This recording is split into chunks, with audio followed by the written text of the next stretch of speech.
അതെ, ഇന്ന് നമുക്ക് ചിക്കു വെച്ചിട്ടൊരു ഐറ്റം ഉണ്ടാക്കിയാലോ? വാ, എങ്ങനെ ഉണ്ടാക്കണമെന്ന് നോക്കാം. അപ്പോൾ ആദ്യം തന്നെ അതിൻ്റെ തൊലിയൊക്കെ കളഞ്ഞ് ഉള്ളിലുള്ള കുരൊക്കെ കളഞ്ഞിട്ട് നമുക്കിതുപോലെ കട്ട് ചെയ്ത് പീസുകളാക്കി മാറ്റി വെക്കാം. ഇനി നമുക്ക് കുറച്ച് പാലെടുത്തിട്ട് അതൊന്ന് ചൂടായി വരുന്ന സമയത്ത് നമുക്ക് പഞ്ചസാര ഇട്ട് കൊടുക്കാം കേട്ടോ. ആവശ്യത്തിനുള്ള പഞ്ചസാര ആഡ് ചെയ്തതിനു ശേഷം നമുക്കിതിലേക്ക് കസ്റ്റാർഡ് മിക്സ് ഒഴിച്ചു കൊടുക്കാം.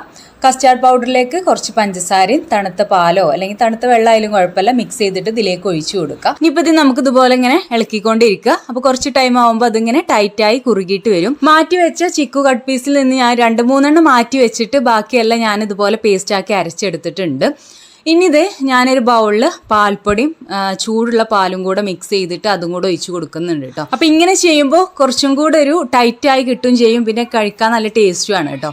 അപ്പോൾ ഇതിന് പകരം നിങ്ങൾക്ക് മിൽക്ക് മെയ്ഡ് ആഡ് ചെയ്യാം. അപ്പം മിൽക്ക് മെയ്ഡ് എൻ്റെ അടുത്ത് കുറച്ചേ ഉള്ളൂ, അപ്പോൾ അത് ഞാൻ ആഡ് ചെയ്യുന്നുണ്ട്. അപ്പോൾ അതിന് പകരമായിട്ട് പാൽപ്പൊടി മിക്സ് ചെയ്ത് ഇതും കൂടെ ആഡ് ചെയ്യുമ്പോൾ കുറച്ചുകൂടി ഒരു ടൈറ്റായി കിട്ടും. പിന്നെ ഇത് ചിക്കു പേസ്റ്റും കൂടെ ആഡ് ചെയ്തിട്ട് നന്നായിട്ടൊന്ന് മിക്സ് ആക്കി എടുക്കുന്നുണ്ട്. നന്നായിട്ട് മിക്സ് ആക്കി കൊടുക്കുക. അപ്പോൾ അതിൻ്റെ കളറൊക്കെ ആ ഒരു ചിക്കു കളറായിട്ട് മാറും കേട്ടോ. അപ്പോൾ ചിക്കു പേസ്റ്റ് ആഡ് ചെയ്തിട്ട് കുറേ ടൈം അങ്ങനെ ഇളക്കിക്കൊണ്ടിരിക്കണ്ട. ഒരു 2 തിള തെളിച്ചതിന് ശേഷം നമുക്ക് ഓഫ് ചെയ്യാം. അപ്പോൾ ഓഫ് ചെയ്തിട്ടാണ് ഞാൻ മിൽക്ക് മെയ്ഡ് എൻ്റെ അടുത്ത് ഉള്ളത് ആഡ് ചെയ്തത്. അപ്പോൾ ഇത് കൂടുതൽ ഇല്ലാത്തതുകൊണ്ടാണ് നേരത്തെ പറഞ്ഞ പോലെ പാൽപ്പൊടി മിക്സ് ചെയ്തിട്ട് ആഡ് ചെയ്തത്. കൂടുതൽ മിൽക്ക് മെയ്ഡ് ആഡ് ചെയ്യുവാണെങ്കിൽ നമുക്ക് പാൽപ്പൊടിൻ്റെ ആവശ്യമില്ല കേട്ടോ.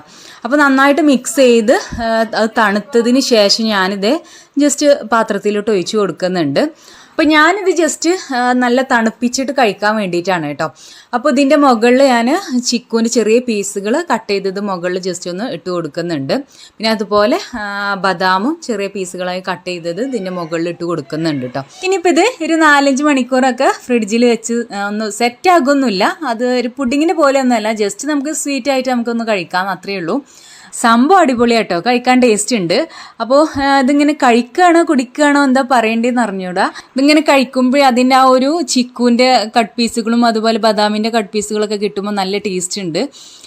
അപ്പോൾ എന്തായാലും ചിക്കു കിട്ടുമ്പോൾ ട്രൈ ആക്കിക്കോ.